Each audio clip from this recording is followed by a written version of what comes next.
Assalamualaikum warahmatullahi wabarakatuh. Kami dari kelompok 2 akan mempresentasikan tentang apa itu cyber psychotech. Cyber psychoarchitect. Nah, itu yang benar. Oke, kita mulai. Nah, yang pertama itu kita akan menceritakan tentang definisinya dulu ya. Definisi arsitektur psikologi cyber. Arsitektur psikologi cyber atau yang sering disebut dengan cyber psychology arsitektur adalah model transdisipliner yang digunakan untuk memahami dampak psikologis dari berbagai lingkungan digital. Hal ini didasarkan pada premis sederhana. Ruang maya adalah ruang psikologis, sebuah proyeksi atau perluasan dari pikiran manusia, individu, dan kolektif. Sebagai ruang psikologis, ruang maya ini dapat dikonseptualisasikan sebagai bidang antar pribadi, ruang transisional atau transformasional, wilayah yang merupakan bagian dari individu, bagian lain yang berinteraksi dengan dunia pribadi dalam cara-cara yang kompleks dan menyediakan tempat untuk ekspresi diri. Penemuan interpersonal, permainan, kreativitas, dan psikopatologi.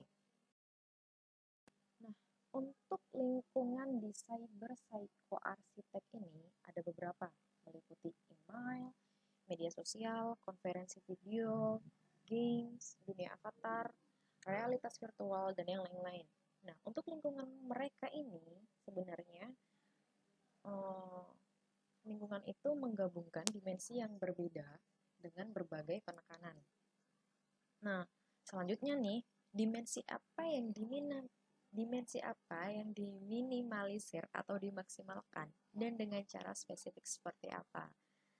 Ini akan kita bahas di slide berikutnya.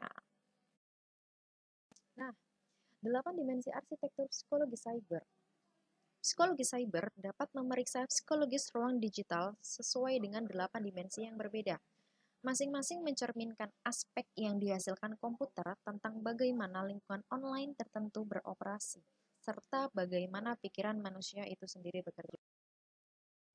Dalam perjalanan evolusi manusia, ruang maya telah menjadi kuat karena memungkinkan fleksibilitas yang belum pernah terjadi sebelumnya dalam menggabungkan dan memanipulasi 8 dimensi ini. Kadang-kadang dengan cara yang tidak terduga, dengan pengaruh yang sangat sinergis pada dunia pribadi. 8 dimensi tersebut berpotongan untuk membentuk berbagai jenis habitat online, masing-masing dengan arsitekturnya yang unik dan pengalaman psikologis yang sesuai. Okay, what is the dimension of the cyber psychoarchitect? Okay. Nah, untuk 8 dimensi arsitektur psikologi cyber ini, yang pertama itu ada dimensi identitas, kedua itu ada dimensi sosial, tahap ketiga itu ada dimensi interaktif, selanjutnya ada dimensi teks, dimensi sensoris, dimensi temporal, ketujuh itu ada dimensi kenyataan, dan yang terakhir itu ada dimensi fisik. Oke, kita masuk ke yang pertama ya, yang dimensi identitas. Nah, untuk dimensi identitas ini mencakup kemungkinan penyajian diri yang terjadi dalam lingkungan online tertentu, termasuk bagaimana orang secara sadar dan tidak sadar menggunakan atau menghindarinya, serta jenis aspek identitas patologis dan kesehatan yang mereka wujudkan dalam lingkungan itu. Nah, yang kedua nih dimensi sosial ya. Mereka itu mencakup kemungkinan untuk menciptakan, mengelola, dan membatalkan hubungan dengan individu dan kelompok, termasuk persepsi antar pribadi yang akurat dan terdistorsi, berbagai tingkat keintiman dan versus kolaborasi. Selanjutnya itu ada dimensi interaktif, mencakup seberapa baik seseorang dalam memahami, menavigasi, dan mengendalikan lingkungan digital, termasuk indera kehadiran dan penceburan di tempat itu, kurva belajar, dan kecenderungan untuk melakukan antromorfi. Selanjutnya ada dimensi teks. Dari lingkungan online adalah sejauh mana ia bergantung pada komunikasi teks. Jenis komunikasi teks atau yang sering orang lain sebut itu bentuk panjang ke pendek, itu yang dimaksud untuk teks sendiri. Dan efek psikologis dari berkomunikasi melalui teks. Selanjutnya ada dimensi sensoris. mensyaratkan bagaimana lingkungan mengaktifkan masing-masing panca indera, terutama efek psikologis stimulasi pendengaran dan visual, atau yang sering disebut dengan gambar. Tetapi juga kemungkinan untuk stimulasi taktil, kinestetik, dan penciuman. Masuk ke dimensi temporal, penggunaan dan pengalaman waktu dalam lingkungan digital, termasuk spektrum sinkron atau asinkron. Opsi untuk memperlambat, mempercepat, membalikkan, mengulang, dan membekukan waktu, atau yang sering disebut dengan kemampuan merekam.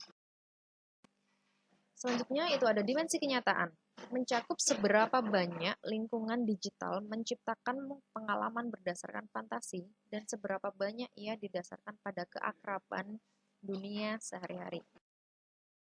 Nah, untuk yang terakhir, itu kita ada dimensi fisik. Bagaimana lingkungan digital melibatkan dunia fisik dan tubuh jasmani, termasuk sensasi dan gerakan tubuh. Dampak perangkat pada lingkungan fisik seseorang dan fisik yang dipisahkan atau terintegrasi dengan pengalaman digital. Untuk fungsi dimensi arsitektur psikologi cyber, dimensi arsitektur psikologi cyber berfungsi sebagai kerangka kerja konseptual yang berguna untuk memahami berbagai lingkungan digital. Setiap lingkungan dapat dianalisis pada masing-masing dimensi, termasuk luas dan cara di mana masing-masing dimensi sengaja dirancang, serta bagaimana ia gunakan dan dialami oleh penghuni lingkungan itu. Dengan kata lain, dimensi arsitektur psikologi cyber dapat membantu menjelaskan dampak psikologis dari penggunaan aplikasi digital tersebut. Beberapa domain di dunia maya unik dalam hal penekanan atau pengembangan suatu dimensi tertentu. Contohnya nih, kekuatan VR atau yang sering disebut dengan virtual reality berasal dari penekanannya pada dimensi sensorik dan realitas. Yang kedua tuh ada Twitter. Twitter membatasi dimensi teks hingga 140 karakter per posting. Yang terakhir itu ada Snapchat dan Vine. Keduanya secara kreatif memanipulasi dimensi temporal dengan yang pertama menciptakan komunikasi berumur pendek, yang terakhir memungkinkan waktu untuk mengulang. Model arsitektur ini juga berguna dalam menyelidiki topik penelitian tertentu dengan menawarkan kerangka kerja yang lebih luas dan lebih komprehensif untuk memahaminya. Semisal, konsep eksis dalam lingkungan digital dapat diselidiki berdasarkan identitas pribadi, keterlibatan sosial, interaksi antara pengguna dan perangkat, ada atau tidaknya teks, tingkat dan jenis stimulasi sensorik, manipulasi realitas dan peran tubuh fisik dan lingkungan fisik seseorang. Sebagai contoh, penyelidikan terhadap 8 dimensi ini dapat membantu menjelaskan perilaku stalking dan predator online. Nah, untuk yang terakhir ini kita ada menilai gaya hidup digital seseorang. 8 dimensi arsitektur psikologi cyber juga dapat berfungsi sebagai landasan untuk penilaian komprehensif dan holistik dari gaya hidup seseorang di dunia maya, termasuk interaksi antara gaya hidup itu dan dunia pribadi seseorang. Beberapa pertanyaan mungkin mengarah ke area yang memicu kecemasan, seperti menanyakan kapan seseorang memilih untuk tidak dikenal atau tidak terlihat, dan jika orang itu melakukan hal-hal online yang biasanya tidak dia lakukan di dunia nyata. Oke, cukup untuk penjelasan tentang cyber psycho arsitek. Kurang dan lebihnya saya mohon maaf. Terima kasih.